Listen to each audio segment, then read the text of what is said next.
ஆண்டவர் உங்களோடு இருப்பாராக. உம் ஆத்மாவோடு இருப்பாராக.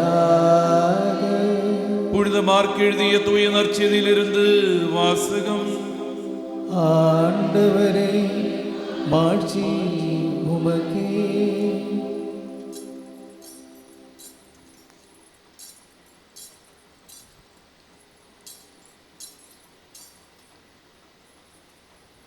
மார்க் நற்செய்தி 16வது அதிகாரம், இறை வார்த்தைகள் 9 15 முடிய.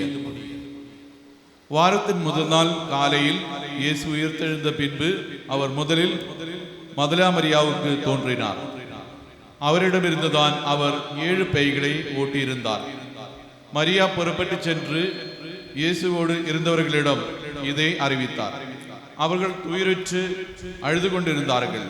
அவர் உயிரோடு இருக்கிறார் என்றும் மரியா அவரை கண்டார் என்றும் கேட்டபோது அவர்கள் நம்பவில்லை. அதன் பிறகு அவர்களுள் ஒருவர் வயல்வெளிக்கு நடந்து சென்ற போது இயேசு அவர்களுக்கு வேற்று உருவில் தோன்றினார். அவர்கள் சென்று அதனை மற்றவர்களுக்கும் அறிவித்தார்கள். அவர்கள் சொன்னதையும் சீடர்கள் நம்பவில்லை. இறுதியாக 11 பந்தியில் அமர்ந்திருந்த பொழுது அவர்களுக்கு இயேசு தோன்றினார். உயிருடன் எழுப்பப்பட்ட தம்மை கண்டவர்கள் சொன்னதையும் நம்பாமல் அவர்கள் கடின உள்ளத்தோடு இருந்தமையால் அவர் அவர்களுடைய நம்பிக்கையின்மையை கண்டித்தார். இயேசு அவர்களை நோக்கி, உலகெங்கும் சென்று படைப்புக்கெல்லாம் நற்செய்தியை பறைசாற்றுங்கள் என்று உரைத்தார். ஆண்டவரின் அருள்வாக்கு. கிறிஸ்துவே, உமக்கு புகழ். Praise the Lord. Praise the Lord. Hallelujah. Hallelujah. Hallelujah. இயேசுவுக்கே புகழ், இயேசுவுக்கே மகிமை. இயேசு ராஜா வாழ்க, மரியே வாழ்க. உங்கள் அனைவருக்கும் உயிர்ப்பின் பெருவிழா வாழ்த்துக்களும் இறையிறக்க ஆண்டவரின் பெருவிழா வாழ்த்துக்களையுமாக தெரிவித்துக் கொள்கிறேன். இறை ஆசீர் உங்களையும் உங்கள் குடும்பத்தையும் நிரப்பி வழிநடத்துவதாக. இங்க இருக்கிறவங்க யாரெல்லாம் நான் கவலை இல்லாமல் இருக்கிறேன் பாருன்னு சொல்றவங்க கைத்துங்க பார்க்கலாம். யார் கையும் தூக்கல, என் 2 கை மட்டும் தூக்கி இருக்கிறேன். உண்மைதான். எதை பற்றி எனக்கு கவலை கிடையாது. எங்கே போக சொன்னாலும் போவேன், என்ன செய்ய சொன்னாலும் செய்வேன். அந்த அளவுக்கு இறைவன் என்னை நடத்தி சென்று கொண்டிருக்கிறார். இன்றைக்கு உங்களால் அப்படி சொல்ல முடியாது, எனக்கு எல்லாம் தெரியும். பிரியமான என் சகோதரனே, என் சகோதரியே, கவலை தான் இன்றைக்கு நமக்கு மிகப்பெரிய ஒரு தடைக்கு. அந்த கவலையை தூக்கி கொஞ்சம் சைடில் வச்சுட்டோம்னா நமக்கு முன்னாடி இருக்கிற பல காரியங்கள் நம்மால் அனுபவிக்க முடியும் என்பதில் சந்தேகம் இல்லை. இன்றைக்கு உங்களோட ஒரு வாக்கியத்தை குறித்து தியானிக்க அழைக்கிறேன். இறை இரக்கத்தின் ஆண்டவர் அருள் சகோதரி பவுசின் அவர்களுக்கு எண்ணற்ற செய்திகளை அவர்களுக்கு வெளிப்படுத்தினார்கள். எண்ணற்ற செய்திகளை வெளிப்படுத்தினார்கள். அந்த செய்திகளை எல்லாம் அந்த அருள் சகோதரி வரிசை கிரமமாக அதை அவர்கள் பதிவு செய்தார்கள். அந்த வரிசை கிரமத்தில் நாட்குறிப்பேடு என்று சொல்லப்படுகிற அந்த குறிப்பினுடைய ஒரு 300வது எண் என்ன சொல்கிறது என்றால், எனது பேரிரக்கத்தில் நம்பிக்கை வைத்து என்னிடம் திரும்பாத வரை மனித குலத்திற்கு அமைதி கிடைக்காது. எனது பேரிரக்கத்தில் நம்பிக்கை வைத்து என்னிடம் திரும்பாதவரை நாம் யாருக்குமே என்ன கிடைக்காதான்? அமைதி கிடைக்காது. ஆமா என்று சொல்லும் கை தூக்குங்க. இதுக்காவது 2 கை தூக்குங்களேன். ஆமாம், ஒரு கை தான் தூக்குறீங்க, இதுக்காவது 2 கை தூக்குவோம். ஆமாம், ஹல்லேலூயா, ஹல்லேலூயா. இன்றைக்கு நம்முடைய கவலைகள் தான் இந்த அமைதியை சீர்குலைக்கிறது. உண்மைதானே? உண்மைதானே? நம்முடைய கவலைகள் தான் நம்முடைய அமைதியை சீர்குலைக்கிறது. இது நம்முடைய அனுபவம் மட்டுமல்ல. இயேசு யாருடைய மகன் என்று அழைக்கப்படுகிறாரோ, யாருடைய மகன் இயேசு? யாருடைய மகன்? கடவுளின் மகனா? நான் விவிலியம் பூர்வமாக உங்களோட பேசலாம்னு நினைக்கிறேன். ஒரு சகோதரர் அருமையாக சொன்னாங்க, தாவீதின் மகன். இயேசு யாருடைய மகன்? தாவீதின் மகன். அந்த தாவீதுக்கு இந்த பிரச்சனை. என்ன பிரச்சனை? அவருக்கு ஏகப்பட்ட கவலைகள். அதில் ஒரு கவலை, பெத்த பையனை போட்டு தரலான்னு சொல்லிட்டு அவன் கொலை வெறியில் இருக்கான், அப்சலோம். அப்படி இருக்கிற சூழலில் எப்படி தாவீதுக்கு ஒரு மன நிறைவு கிடைக்கும் என்பதை யோசித்து பார்க்கணும். எனவே தான் தாவீது அழகாய் திருப்பாடல் 55:2 இதை அழகாக அவர் நமக்கு உரைக்கிறார். நம்முடைய வாழ்க்கைக்கும் அது பொருந்துவதாக இருக்கிறது. என் கவலைகள் என் மன அமைதியை குலைத்து விட்டன. Praise the Lord, praise the Lord, hallelujah. பிரியமான என் சகோதரன், என் சகோதரியை, இன்றைக்கு தினந்தோறும் கண் விழித்த அந்த தருணம் தொடங்கி நம் கண் உறங்குகிற அந்த தருணம் வரை கவலை இல்லாமல் ஒரு நாளை கடந்து போவது என்பது அவ்வளவு எளிதான காரியம் இல்லை. அப்படி கவலை இல்லாமல் நாம் இருக்க முடியும் என்றால் அந்த மனிதனுடைய உள்ளத்தில் என்ன இருக்கின்றது என்றால் இறை வார்த்தை நிரம்பி இருக்கிறது என்பதை நான் விசுவசிக்கிறேன். இறை வார்த்தை நிரம்பி இருக்கிறது என்பதை நான் விசுவசிக்கிறேன். 1 பேதுருடைய கடிதம் 5ஆம் அதிகாரம் 7வது திருவசனம் இப்படியாக நான் வாசிக்கிறேன். யாராவது வாசிங்களேன். உன் கவலையெல்லாம் அவரிடம் விட்டுவிடுங்கள், ஏனென்றால் அவர் உங்கள் மேல் கவலை கொண்டுள்ளார். ஒரு கவலை கொள்கின்ற ஒரு இயேசு நம்மோடு இருக்கின்ற பொழுது இன்னும் நம்ம கவலையிலேயே நம்ம காலத்தை ஓட்டோம்னா, நிறைய பேர் இங்கே வருஷம் வந்துட்டு போகிறவங்களா இருக்குன்னு எனக்கு நல்லாவே தெரியும். வருஷம் நம்முடைய அருள் தந்தை வர்கீஸ் அவர்கள் உங்களை பார்க்கின்றவராக இருக்கிறார். வருஷம் இங்கே வந்துட்டு திருப்பியும் அதே கவலையை தோளில் தூக்கி போட்டுக்கிட்டு தாளாட்டிட்டு போனவனா, அப்போ எதுக்கு நாம் இங்கே வரோம்?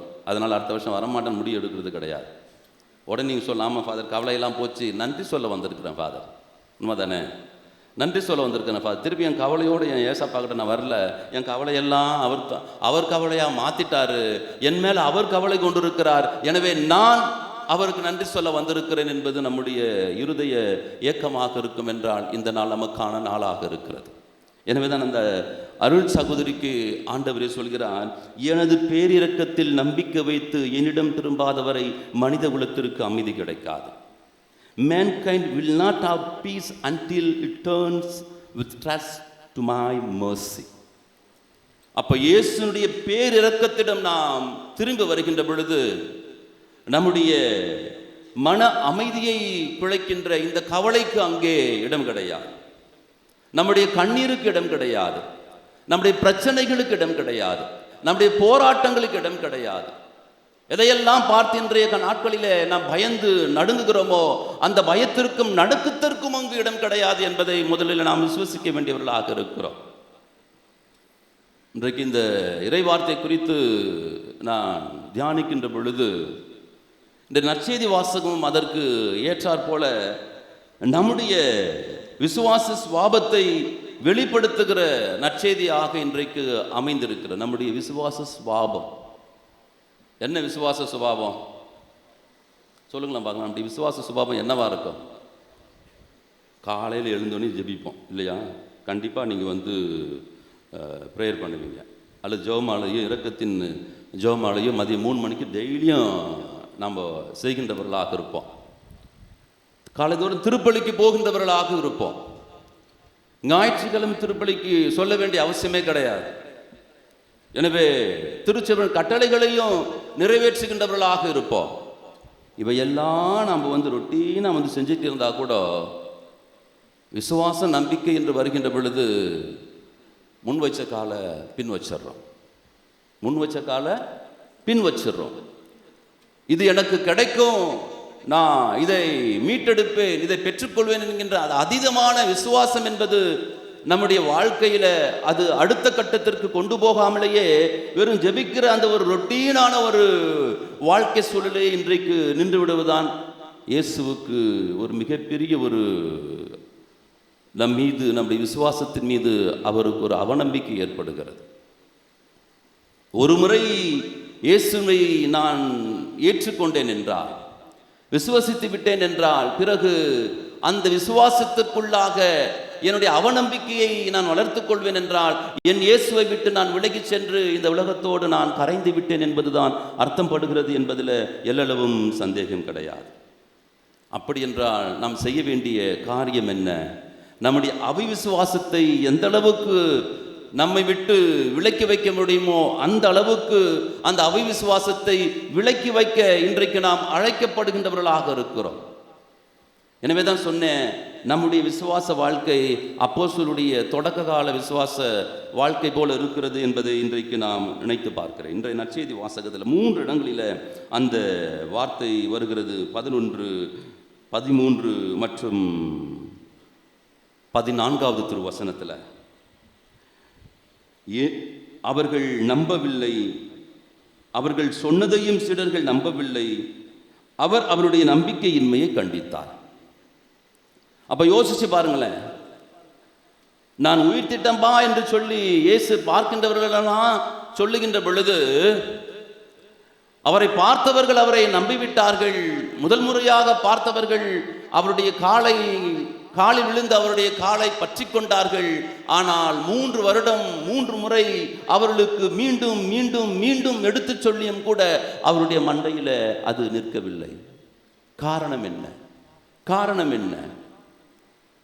அந்த அளவுக்கு சீடர்களுக்கு இயேசுவோடு இருக்கின்ற ஒரு உறவு எப்படி நாம் புரிந்து கொள்வது? அது அந்யோன்யம் என்று சொல்லுவதா, அல்லது ஏதோ ஒரு குறிப்பிட்ட காலம் வரை அவர் நம்மோடு இருந்தார், இப்பொழுது நம்மை விட்டு விலகி சென்று விட்டார், நேற்றைய வாசகத்தை போல வாங்க நம்ம பழைய கதைக்கு திரும்பி விடுவோம், மீன் பிடிக்க சென்று விடுவோம், அப்படிதான் அவர்கள் எடுத்துக்கொண்டார்கள் என்ற ஒரு சந்தேகம் வருகிறது. கிறிஸ்துவில் பிரியமான என் சகோதரனே, என் சகோதரியே, இந்த நம்பிக்கையின்மையை சற்று நாம் சிந்தித்து பார்க்கின்ற பொழுது இந்த நம்பிக்கை இன்மைக்கு ஒரு தொடக்கம் இருக்கிறது. ஒரு தொடக்கம் இருக்கிறது. அந்த தொடக்கம் எங்கே இருக்கிறது என்றால், இணைச்சட்ட புத்தகத்தினுடைய 9வது அதிகாரம், இணைச்சட்ட புத்தகத்தினுடைய 9வது அதிகாரத்தில் மோசே இஸ்ராயேல் மக்களிடம் பேசுவார், தன்னுடைய அனுபவத்தை பேசுவார், தான் எப்படி அந்த கடவுளோடு உடன்படிக்கையை பேழையை நான் பெற்று வந்தேன் என்று சொல்வார். அந்த 9ஆம் அதிகாரத்தில் ஏறக்குறைய 3 முறை சொல்லப்படுகிறது. நான் 40 நாள் இரவும் பகலும் சாப்பிடாம இருந்தேன், தண்ணி கூட குடிக்கலையா, அப்படி இருந்து வாங்கிட்டு வந்த இந்த உடன்படிக்கை நீங்கள் செல்லா காசா மாத்திட்டீங்களேன்னு சொல்லி அவர் ஆதங்கப்படுவார். அந்த ஆதங்கத்திற்கு மத்தியில் மோசே இஸ்ராயேல் மக்களிடம் பார்ப்பது என்னவாக இருக்கிறது என்றால், இணைச்சட்ட புத்தகம் 9ஆம் அதிகாரம் 23வது திருவசனத்தில் இந்த வார்த்தைகளை பார்க்கிறோம். அந்த இஸ்ராயேல் மக்கள் என்ன செய்து கொண்டிருக்கிறார்கள்? நீங்கள் உங்கள் கடவுளாகிய ஆண்டவரை எதிர்த்து கலகம் செய்தீர்கள், அவர் மீது நம்பிக்கை கொள்ளவும் இல்லை, அவர் குரலுக்கு செவி கொடுக்கவும் இல்லை. Praise the Lord. Hallelujah, hallelujah, hallelujah. பிரியமான என் சகோதரனே, என் சகோதரியே, இதுதான் நம்முடைய கத்தோலிக்க விசுவாசங்களுடைய விசுவாச வாழ்க்கை. இது எப்பொழுது தொடங்கியது? எப்போ இங்க முடிய போகுது? தொடக்கம் எப்போ தொடங்கும் தெரியாது, எப்போ முடிய போகுது தெரியாது. அதனால தான் உயிர் தாண்டவர் ஒரு பவுசனாவை தேர்ந்தெடுத்தார். என் பிள்ளைங்க ரொட்டீனாக இதை செஞ்சு கொண்டு வராங்க. தினந்தோறும் என்னுடைய கல்வாரி திருப்பலியில் பங்கேற்கிறாங்க. தினந்தோறும் என்னிடம் அவர்கள் மன்றாடுகிறார்கள், ஜெபிக்கிறார்கள். இவ்வளவு செய்தும் கூட என்னுடைய பெயரிலே அவருடைய நம்பிக்கை என்பது நான் எதிர்பார்க்கிற அளவுக்கு இல்லை. எனவே நீ போய் அதை அவர்களுக்கு எடுத்து சொல்லு என்று சொல்லி இந்த அருமையான ஒரு உருவத்தை அவரே வெளிப்படுத்தி, இப்படி மக்களுக்கு என்னை வெளிப்படுத்து என்று சொல்லுவதனுடைய தேவை எதனால் இன்றைக்கு நம்முடைய விசுவாசத்தில் நாம் தடுமாறி கொண்டு இருக்கிறோம். விசுவாசத்தில் நாம் இன்றைக்கு தள்ளாடி கொண்டு இருக்கிறோம். அந்த விசுவாசத்தை விசுவாசிகள் என்று அடையாளம் மட்டும்தான் நம்மோடு இருக்கிறது ஒழிய அந்த விசுவாசம் நம்மை ஆழத்திற்கு கொண்டு செல்லவில்லை என்பது இன்றைக்கு தெளிவாக தெரிகிறது என்பதை சற்று நாம் உணர்ந்து கொள்ள வேண்டியவர்களாக இருக்கிறோம். இந்த விசுவாசத்தை நம்ம எங்கே திருப்பி விடுகிறோம்? யோசிச்சு பாருங்க. அன்றாட வாழ்க்கையில் நம்ம எங்கே திருப்பி விடுகிறோம்? ஒரு புறம் இயேசுவை விசுவசிக்கிற விசுவாசிகளாக இருக்கிறோம், இன்னொரு புறம் இயேசுவுக்கு பிரியமில்லாத காரியத்தையும் ரகசியமாக செஞ்சுட்டு திருப்பி வந்து இயேசுவே நான் செஞ்சிட்டேன் இயேசுன்னு சொல்லி இன்றைக்கு நம்ம இயேசுவிட மன்னிப்பு கேட்கின்றவர்களாக இருக்கிறோம். அந்த காரியம் பழைய ஏற்பாட்டில் ஒரு மனிதன் செய்தான். பழைய ஏற்பாட்டில் கடவுளுக்கு உகந்த ஒரு ராஜா இருந்தார், அவர் எசேக்கியா ராஜா. அந்த எசேக்கியா ராஜாவுக்கு தான் ஆண்டவர் வந்து வாழ்நாளை கூட்டி கொடுத்தார். அப்பா எப்படி இருக்கணும் அப்படி தானே பையனை இருக்கணும். ஆனால் எசேக்கியா அவன் பையன் மனாசே அப்படி அவன் வாழவே கிடையாது. அப்பாவுக்கு ஜஸ்ட் ஆப்போசிட்டாக வாழ்கிறான்.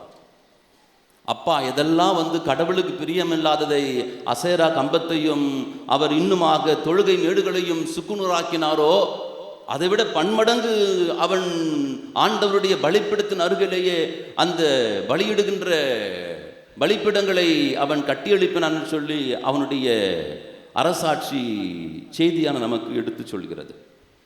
2 அரசராகமம் புத்தகத்தில் 21ஆம் அதிகாரத்தினுடைய 6வது திருவசனம் சொல்லப்படுகிறது.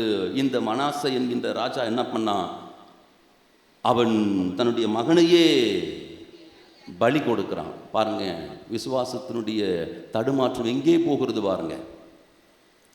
அழைக்கிற தெய்வம் ஒருவராக இருக்கிறார், அதிகாரத்தை கொடுக்கிற தெய்வம் ஒருவராக இருக்கிறார். எனவே அந்த தெய்வத்தின் மீது இவன் நம்பிக்கை வைப்பதை விட தன்னை சுற்றி இருக்கிறவர்கள் எதையெல்லாம் சொல்லுகிறார்களோ அதையெல்லாம் அவன் பற்றி கொண்டு அதுதான் உண்மை என்று சொல்லி சொந்த மகனையே பலியிடுகிற ஒரு நிலைக்கு சொல்லுகிற ஒரு மனிதனாக இருக்கிறான். அது மட்டும் இல்லை, அந்த வசனம் சொல்லுகிறது, குறி கேட்பதிலும் சகுனம் பார்ப்பதிலும் நம்பிக்கை கொண்டு குறி கூறுபவர்களோடு சகனம் பார்ப்பவர்களோடு தொடர்பு கொண்டு ஆண்டவர் திருமுன் தீயன புரிந்து ஆண்டவருக்கு இன்றைக்கு சினமூட்டினான் என்று அந்த வசனம் முடிகிறது. யோசிச்சு பாருங்க. எனது அருமை கத்தோலிக்க விசுவாசிகளை, இன்றைக்கு நம்முடைய இருதயம் சொல்லுமா, நான் அதெல்லாம் நான் செய்யறதில்லை ஃபாதர், அதை பற்றியே எனக்கு தெரியாத ஃபாதர் என்று இன்றைக்கு உங்கள் ஆத்மம் இந்த இறையிறக்கத்தின் ஆண்டவருக்கு முன்பதாக அது அறிக்கை செய்யும் என்றால் அவருக்கு தெரியும் உன் இருதயத்தில் இருக்குதா இல்லையான்னு சொல்லிட்டு. யோவான் நற்செய்தி 2:25 இறைவசனத்தை வாசிக்கின்ற பொழுது அது எப்படியும் நமக்கு புரியும். யாராவது வாசிங்க, யோவான் 2:25. மனிதரை பற்றி அவருக்கு யாரும் எடுத்து சொல்ல தேவையில்லை, ஏனெனில் மனித உள்ளத்தில் இருப்பதை அவர் அறிவார். ஒருவேளை நான் கேட்குறதுனால நீங்கள் எஸ்ன்னு சொல்லலாம், ஆமான்னு சொல்லலாம், ஆனால் அவர்கிட்ட அந்த வேலைக்கு ஆகாது. அப்போ யோசிச்சு பாருங்க, இன்றைக்கு கத்தோலிக்க கிறிஸ்தவர்களாய் இன்றைக்கு இறை இரக்கத்தை நாம் நாடி தேடி வந்து நம்முடைய வாழ்க்கைக்காக அவருடைய ஆசீர்வாதத்தை பெற வந்திருக்கிறோமே, அது ஆலயத்துக்குள்ளே இந்த ஆசீர்வாதம் ஆலயத்துக்கு வெளியே போனால் ஒரு மனாசேவாக நான் வாழ்ந்து கொண்டு இருக்கிறேனா என்று சற்று சிந்தித்து பார்ப்போம். இன்றைக்கு மனாசேவாய் வாழ்கிற அநேக கத்தோலிக்க கிறிஸ்தவர் இன்றைக்கு இயேசுவை அவர்கள் கிறிஸ்துவல் என்ற அடையாளத்தினால அவர்கள் மறுதலித்து கொண்டு இருக்கிறார்கள். எனவேதான் இயேசு சகோதரி பவுசனாவிடம் சொல்லுகிற செய்தி என்ன, அவர்களுடைய பேரிரக்கத்தில் நம்பிக்கை வைத்து என்னிடம் திரும்பி வர வேண்டும். அதான் முக்கியமானது. நம்பிக்கை வைப்பது ஒரு வகையாக இருந்தாலும் நாம் மீண்டும் இந்த தெய்வத்திடம் திரும்பி வர வேண்டும். காரணம் என்னவென்றால், திருப்பாடல் 71:5 வாசிங்க. என் தலைவரே நீரே என் நம்பிக்கை, ஆண்டவரே இளமை முதல் நீரே என் நம்பிக்கை. இப்போ மட்டும் என் நம்பிக்கை இல்லை, என் இளமை முதல் நீரே என் நம்பிக்கை. யாரெல்லாம் வந்து வாலிப பிள்ளைகள் கை தூக்குங்க. வாலிப பிள்ளைகள் ஆணாக இருந்தாலும் பெண்ணாக இருந்தாலும் கொஞ்சம் கை தூக்குங்க. கை உயர்த்துங்க. ரொம்ப நேரம் ஸ்ட்ரைட்டாக ஊற்றுங்க, உயர்த்துங்க கொஞ்சம், நான் பார்க்கட்டும். இயேசு புகழப்படுவாராக. Price the Lord. ஆமாம், நீங்கள் அப்பா அம்மாவுடைய கட்டாயத்துக்கு வந்தியா? இல்லை மம்மி நானே வரேன், நீ வராடே பரவாயில்ல, நானே வந்து சூழல் போட்டு ட்ரெயினை பிடிச்சி நம்ம இறங்கிறேன்னு சொல்லி வந்தியான்னு எனக்கு தெரியாது. அப்பா அம்மா கட்டாயத்துக்கு வந்தியன்னா இன்றைக்கு உன்னுடைய மைண்டை மாற்றிக்கோ. நீயே விருப்பப்பட்டு வந்தியன்னா நீ வேற லெவலில் வந்து சேர்ந்துருக்குன்னு அர்த்தம். அப்படி தான் நான் சொல்லுவேன், யான்லாம் சொல்ல மாட்டேன். இறைவார்த்தை அழகா சொல்லுகிறது, என் இளமை முதல் நீரே நம்பிக்கையா. நான் இந்த வாலிப பிள்ளைங்க இந்த வயசுல அந்த ஆண்டவரை தன்னை நம்பிக்கையாக ஏற்றுக்கொள்வார்கள் என்றால், இறைவார்த்தை திருப்பாட்டு 119 சொல்கிறது, வாலிபன் எப்படி தன் வாலிப நாட்களை காத்துக்கொள்வான், ஆண்டவருடைய வசனத்தின்படி அவன் வாழ்வதனால் அல்லவா காத்துக்கொள்வான் என்று சொல்லப்படுகிறது. இந்த வாலிப பிள்ளைகள் இந்த வாலிப வயசுல இந்த ஆண்டவரை, அந்த ஆண்டவருடைய வார்த்தைகளை தன்னுடைய இருதயத்துக்குள்ளாக வைத்துக் கொள்வார் என்றால், அவர்களை அழகை அவ்வளவு எளிதாக டச் பண்ண மாட்டான். அழகை அவ்வளவு எளிதாக அவர்களை தொடமாட்டான். பக்கத்தில் போது கொஞ்சம் யோசிப்பான். காரணம், அவர்கள் வேறொரு லெவலில் வாழ்ந்து கொண்டிருக்கிறாங்க. என் லெவலில் போனால் அவன் என்னை வந்து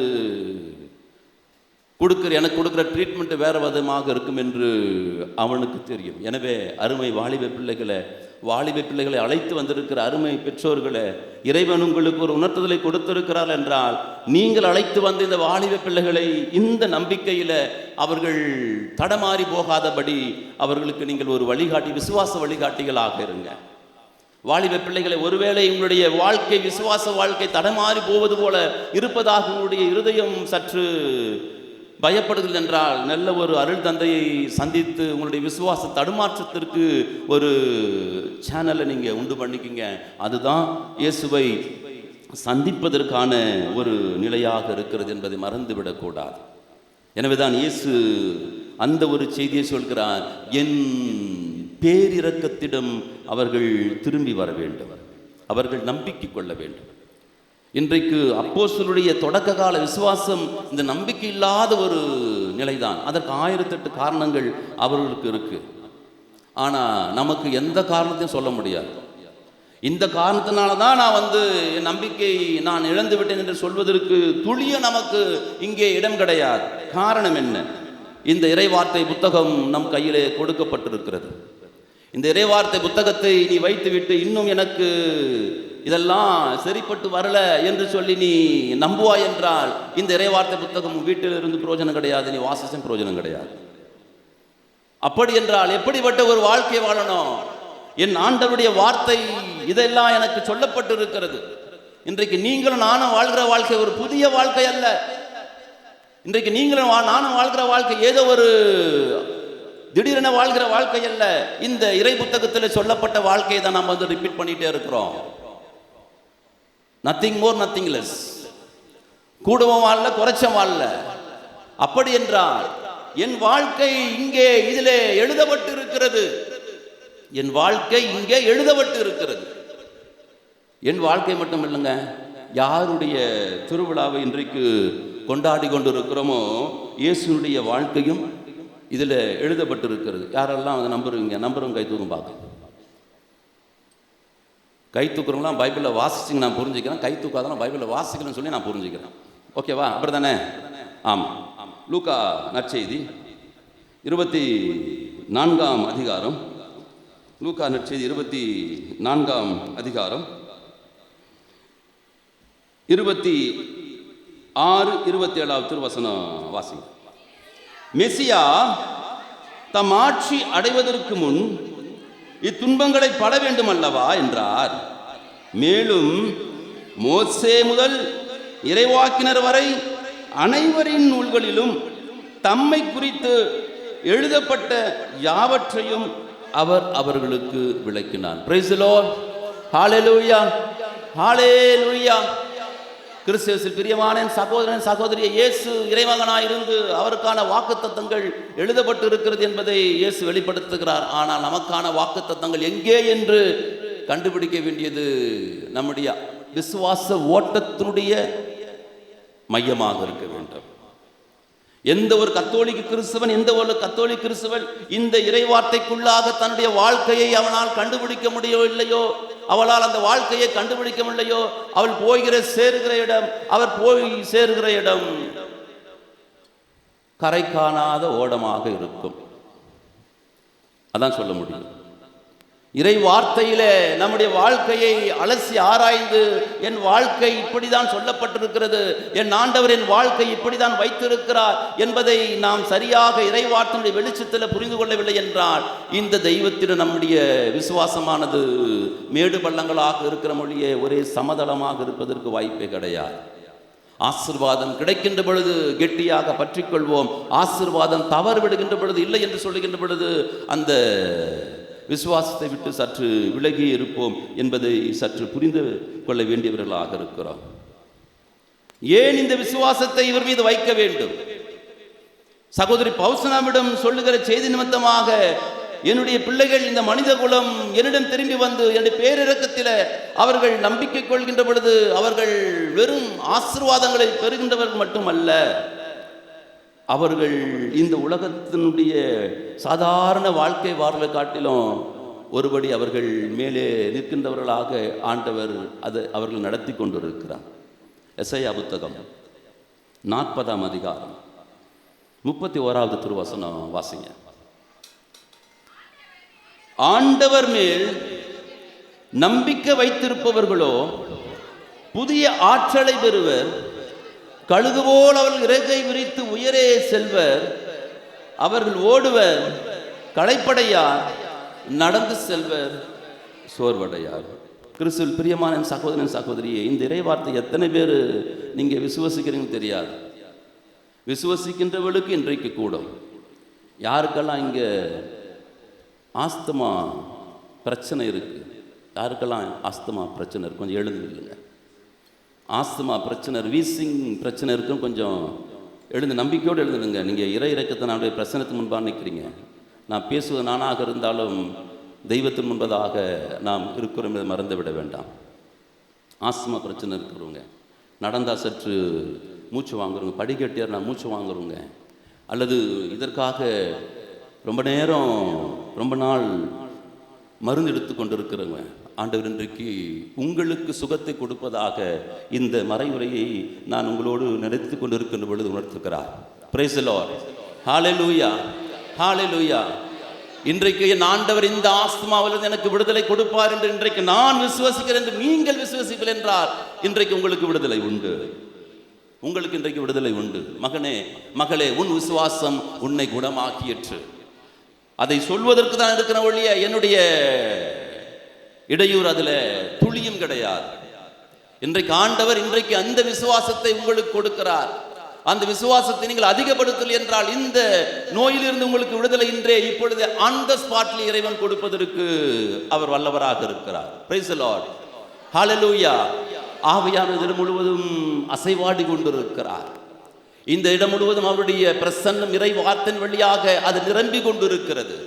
இவர்கள் மட்டுமல்ல, எவருக்கெல்லாம் விசுவாசத்தில் தடுமாற்றம் இருக்கிறதோ, எவரெல்லாம் இந்த விசுவாசத்தில் இன்னும் எனக்கு நான் வளர வேண்டும் என்று ஆசிக்கிறார்களோ, அவர்களுடைய வாழ்க்கை இன்னும் இந்த விசுவாசத்தில் சற்று தள்ளாடி கொண்டிருக்கிறதோ, அவர்கள் அனைவருமே இன்றைக்கு நம்மை இரக்கத்தின் ஆண்டவருடைய கரத்தில் ஒப்புக் கொடுப்போம். ஆண்டவரே, நாங்கள் குடும்பமாய் உம்முடைய பிரசன்னம் வந்து சேர்ந்திருக்கிறோம். என்னுடைய இருதயம் முழுமையாக உம்மிடம் வந்து சேர்ந்திருக்கிறது. என் இருதயத்தில் ஏதேனும் நான் குறை வைத்திருப்பேன் என்றால், உன் மீது வைக்கிற விசுவாசத்தில் நான் சற்று எதிர்பார்க்கிற அளவுக்கு இல்லை என்றாலும் கூட ஆண்டவரே, நீர் அதை நிறைவு செய்கின்றவராக இருக்கிறீர். அழகா இயேசு பேதுருன்னு சொல்லுவார். லூக்கா நற்செய்தி 17ஆம் அதிகாரத்தில், பேதுருவே, அழகையானவன் கோதுமையை புடைப்பது போல அவன் புடைப்பதற்கு அனுமதி வாங்கிவிட்டான். நான் உன்னுடைய விசுவாசத்தை உறுதிப்படுத்துகிறேன். நீ உறுதியான பிறகு உன்னுடைய சகோதரன் சகோதரி விசுவாசத்தை உறுதிப்படுத்து என்று சொல்லுவார். எனவே பிரியமான சகோதரனின் சகோதரியே, இன்றைக்கு நின்று கொண்டிருக்கிற நீங்கள் உங்கள் விசுவாசத்தில் இன்றைக்கு ஆண்டவரிடமிருந்து இந்த ஆசீர்வாதத்தை பெறுங்கள் என்றால், உங்களுடைய பக்கத்தில் அமர்ந்திருக்கிற அவர்களுடைய விசுவாசம் இன்றைக்கு ஆண்டவர் ஸ்திரப்படுத்துகிறார். ஹல்லேலூயா, ஹல்லேலூயா, ஹல்லேலூயா, ஹல்லேலூயா. அமர்ந்து கொள்ளுங்க. அப்படி என்றால் இந்த நம்பிக்கை எவரிடமெல்லாம் மிகுந்து காணப்படுகிறதோ அவர்கள் இயேசுனுடைய அமைதியை அவர்கள் அனுபவிக்கிறார்கள், சமாதானத்தை அவர்கள் அனுபவிக்கிறார்கள், சந்தோஷத்தை அவர்கள் அனுபவிக்கிறார்கள், நிம்மதியை அவர்கள் அனுபவிக்கிறார்கள் என்பதில் சந்தேகம் இல்லை. எனவே இன்றைக்கு யோசிச்சு பாருங்க, நமக்கு அமைதி வேண்டும் என்றால், நிம்மதி வேண்டும் என்றால், சந்தோஷம் வேண்டும் என்றால், பிரச்சனைகளுக்கு தீர்வு காணக்கூடிய ஒரு ஆசீர்வாதம் வேண்டும் என்றால் நம்முடைய நம்பிக்கை ஸ்திரப்பட வேண்டும், நம்முடைய நம்பிக்கை உறுதிப்பட வேண்டும், நம்முடைய நம்பிக்கை ஆழப்பட வேண்டும். இந்த நிலையில்தான் இந்த அமைதியை நம்மால் அனுபவிக்க முடிய ஒழிய அது இல்லாமல் இதை அனுபவிக்க துளியும் நம்மால் முடியாது. எனவேதான் ஆண்டவர் இயேசு அழகாய் தன்னுடைய சீடர்களுக்கு சொல்லுகிற செய்தி என்ன, இன்றைய நாட்களில் இதை நாம் வாசிக்க இருக்கும், நாளை தினத்தில் அது இன்னும் ஸ்பெஷலாக நாம் வாசிக்க இருக்கிறோம். எனவே ஆண்டவர் சொல்கிறார், என் அமைதியை உங்களுக்கு விட்டு செல்கிறேன். யோவான செய்தி 14:27 வாசிங்க. என் அமைதியை உங்களுக்கு விட்டு செல்கிறேன்,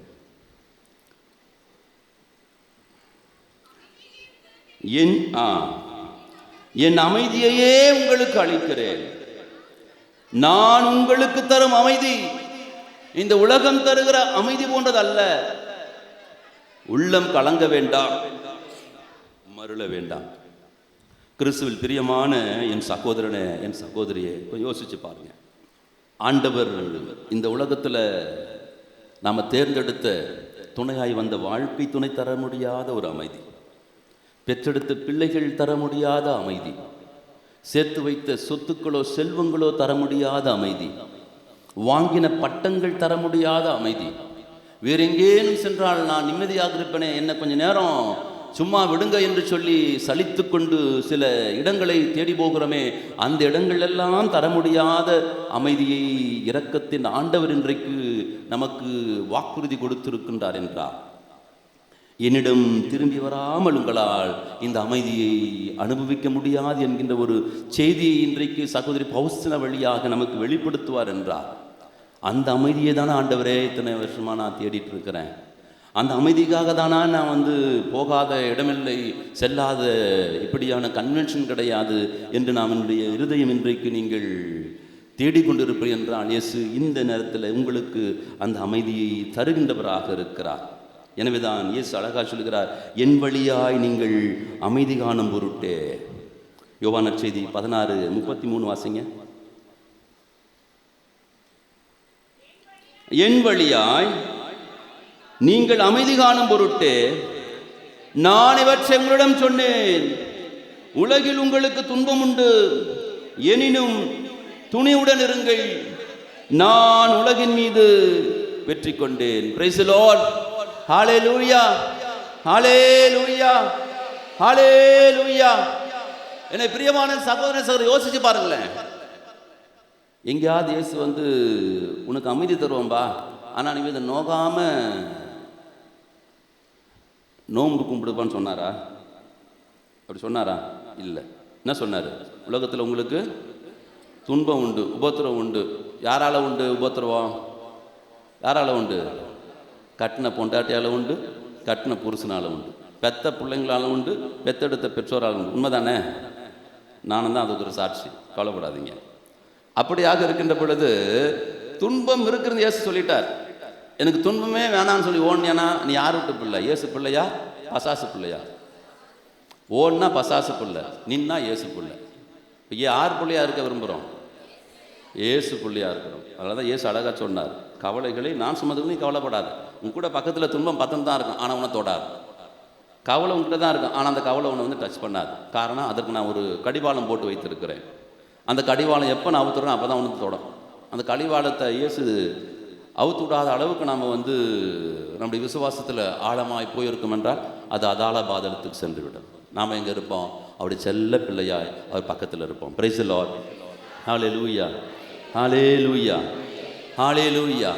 எனவே பிரியமான சகோதரன் சகோதரி, இந்த நிலையில் சற்று நம்முடைய விசுவாசத்தை சற்று பரிசோதித்து பார்ப்போம், நம்ம நம்பிக்கையை பரிசோதித்து பார்ப்போம்.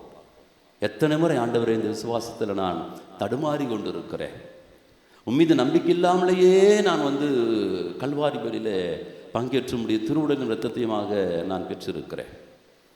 எத்தனையோ ஆண்டுகளாக நான் டிவைன் மர்சி சாப்லெட்டை நான் வாசித்து கொண்டிருக்கிறேன், ஜெபித்து கொண்டிருக்கிறேன். ஆண்டவரை, இன்னும் அந்த பிரச்சனை மட்டும் எனக்கு தீரல ஆண்டவர்னு சொல்லி நாம் நம்முடைய மனதில் ஒரு ஏக்கத்தை வைத்திருப்போம் என்றால், அந்த ஜெபத்தினுடைய வல்லமையை நாம் புரிந்து கொண்டோமா?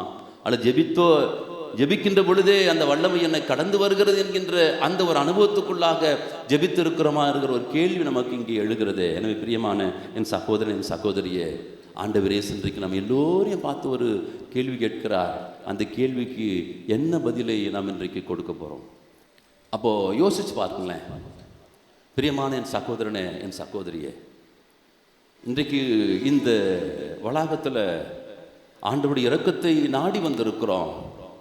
அந்த இரக்கத்தை நான் பெறுவதற்கு இயேசு நம்மளுக்கு கேட்கிற ஒரே ஒரு எதிர்பார்ப்பது தான் கடுகளவு இருக்கிற அந்த எதிர்பார்ப்பு. என்னது? நம்பிக்கை. கடுகளவு இருக்கிற அந்த நம்பிக்கை. கடுகு சிறுத்தாலும் காரம் சிறுக்காது என்று சொல்லுவார்கள். இயேசு ஒரு மிளகளவு கூட அந்த விசுவாசத்தை அவர் உருவகப்படுத்தலை. உலகத்தில் இருக்கிற அந்த உணவு பொருளையும் அதுதான் ரொம்ப பிகினிங் சைஸாக இருக்கு நான் நம்புகிறேன். இன்னொன்று இருக்குது ஃபாதர்னு சொல்லக்கூடாது. என்னது? கசகசா. உண்மைதானே? அதோட சிறுசு தானே. ஒருவேளை இயேசுக்கு அந்த கசகசா பற்றி தெரியாது, நமக்கு தெரியும், இந்தியருக்கு தெரியும் நினைக்கிறேன். அவருடைய கீழே நாட்டுக்கு தெரிஞ்சிருக்க வாய்ப்பு இல்லை. என்னம்மா அது விடுங்க, அது அடுத்த மாதிரி நான் சைஸாக தான் சொன்னேன். அதனால் இன்றைக்கு இயேசு நம்ம எல்லோருக்கிட்டையும் ஒரு கேள்வி கேட்கிறார். அந்த கேள்விக்கு நம்முடைய பதில் என்னவாக இருக்கும்?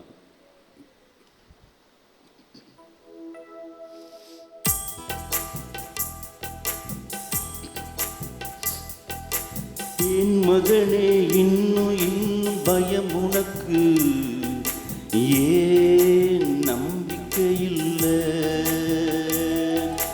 என் மகளே, இன்னும் பயம் உனக்கு, ஏன் நம்பிக்கை இல்லை?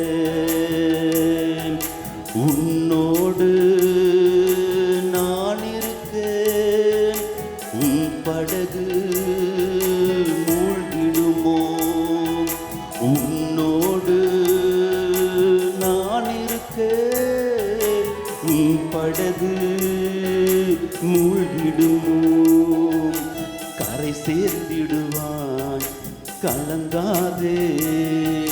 கரை சேர்ந்திடுவாய், நீ கலங்காதே. என் மகனே, இன்னும் பயம் உனக்கு, ஏன் நம்பிக்கை இல்லை? என் மகளே, இன்னும் பயம் உனக்கு, ஏன் நம்பிக்கை இல்லை?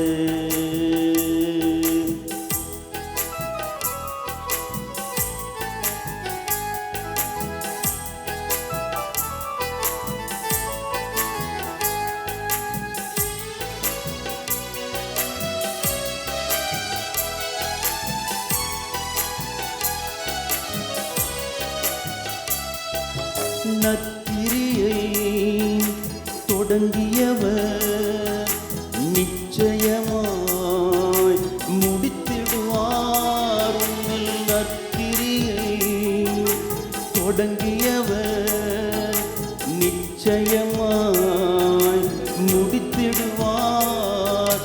திகழூட்டும் காரியங்கள் செய்திடுவார் உன் வழியாய். திகழூட்டும் காரியங்கள் செய்திடுவார் உன் வழியாய். கரை சேர்த்திடுவார், நீ கலங்காதே. கரை சேர்ந்திடுவாய், நீ கலங்காதே. என் மகனே, இன்னும் பயம் உனக்கு, ஏன் நம்பிக்கை இல்லை? என் மகளே, இன்னும் பயம் உனக்கு, ஏன் நம்பிக்கை இல்லை?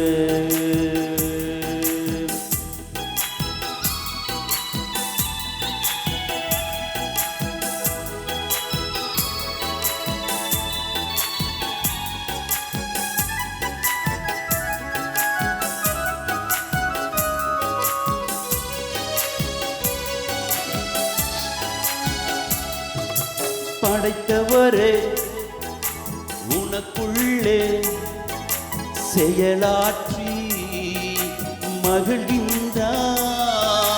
படைத்தவரே உனக்குள்ளே செயலாற்றி மகிழ்கின்றார். விருப்பத்தையும் ஆற்றலையும் தருகின்றார். அவர் சித்தம் செய்ய உனக்கு விருப்பத்தையும் ஆற்றலையும் தருகின்றார். அவர் சித்தம் செய்ய கரை சேர்ந்திடுவாய், கலங்காதே. கரை சேர்ந்திடுவாய், நீ கலங்காதே. ஏன் மகனே இன்னும் பயம் உனக்கு? ஏன் நம்பிக்கை இல்லை? ஏன் மகளே இன்னும் பயம் உனக்கு?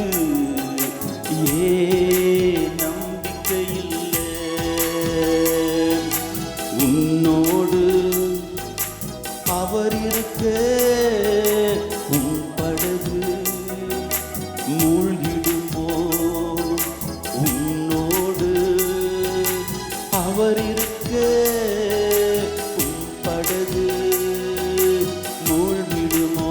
எல்லாரும் இருந்து நிற்போமா? கரை சேர்த்திடுவாய், கலங்காதே. கரை சேர்த்திடுவாய், கலங்காதே. அப்படியே கரங்களை உயர்த்துவோம். கரங்களை உயர்த்து நம் இருதயத்தை ஆண்டவர் இரக்கத்தினர் பக்கமாக எடுப்போம். அனைவரும் சேர்ந்து நாம் துதிப்போம். ஹalleluya hallelujah hallelujah hallelujah hallelujah hallelujah. thank you Jesus, thank you Jesus. நன்றி இயேசுவே, நன்றி ஆண்டவரே, நன்றி செலுத்துகிறோம். இரக்கத்தின் தெய்வமே, நம்முடைய பிள்ளைகளை உம்முடைய பிரசனத்தில் ஒப்பு கொடுக்கிற ஆண்டவரே, இவர்கள் மீதாய் உம்முடைய பேரிரக்கம் இறங்குவதாக. ஆண்டவரே, உம்முடைய இரக்கம் இவர்களை மூடிக்கொள்வதாக. பகலிலே மேகதூணாகவும் இரவிலே நெருப்பு தூணாமாய் உம்முடைய மக்களை வழிநடத்தின அதே ஒரு நிலையில் உம்முடைய பேரிருக்கும் எல்லா தருணங்களிலும் இவர்களை மூடிக்கொள்வதாக. உம்முடைய ஆவியானவர் இந்த இடம் முழுவதும் அசைவாடுவாராக. ஆண்டவரே, இந்த நாளில உம்முடைய பிள்ளைகள் உம்முடைய இரக்கத்தை நாடி வந்திருக்கிறார்கள். பொருளாதாரத்தில் அவர் இரக்கத்தை நீர் நிறைவாய் தந்திருக்கிறார்கள். உடல் சுகத்தில் உம்முடைய பேரிரக்கத்தை அவர்கள் நிறைவாய் தந்திருக்கிறாக. அவருடைய குடும்ப உறவு சிக்கலிலே உம்முடைய இரக்கம் முழுமையாய் தங்குவதாக. பெற்றோர்கள் பிள்ளைகளுக்கு மத்தியில் இருக்கிற அந்த பிணக்கை ஆண்டவரே உம்முடைய பேரிரக்கம் அது சரி செய்யப்படுவதாக. இந்த நாளில் ஆண்டவரே, உம்முடைய பேரிரக்கத்தினாலே பிள்ளைகளை மூடிக்கொள்ளுங்க. உம்முடைய பேரிரக்கத்தினால அவரை வழிநடத்துங்க. இந்த பேரிரக்கம் இல்லை என்றால் அவர்கள் இந்த உலகிலே வாழ்ந்தும் பிரயோஜனம் இல்லை. ஆண்டவரே, உமக்கு சாட்சிகளாய் அவர் நிறுத்துவீராக. ஒரு பௌசனா சகோதரி ஆண்டவரே, உம்முடைய இரக்கத்தின் சாட்சியாய் நிறுத்தியது போல இந்த இடத்தில் இருக்கிற ஒவ்வொரு பிள்ளைகளும் உம்முடைய இரக்கத்தின் சாட்சியாய் அவர்கள் நிற்பார்களாக. இந்த நாளுக்காய் ஆண்டவரே நன்றி செலுத்துகிறோம். இந்த தருணத்துக்காய் நன்றி செலுத்துகிறோம். இந்த கல்வாரி பலியில ஆண்டவரே உம்முடைய இரக்கத்தை எங்கள் மீதாய் பொழிவதற்காய் நன்றி செலுத்துகிறோம். Thank you Father, thank you Jesus, thank you Holy Spirit, thank you. Hallelujah hallelujah hallelujah. ஏன் மகளே இன்னும் பயம் உனக்கு?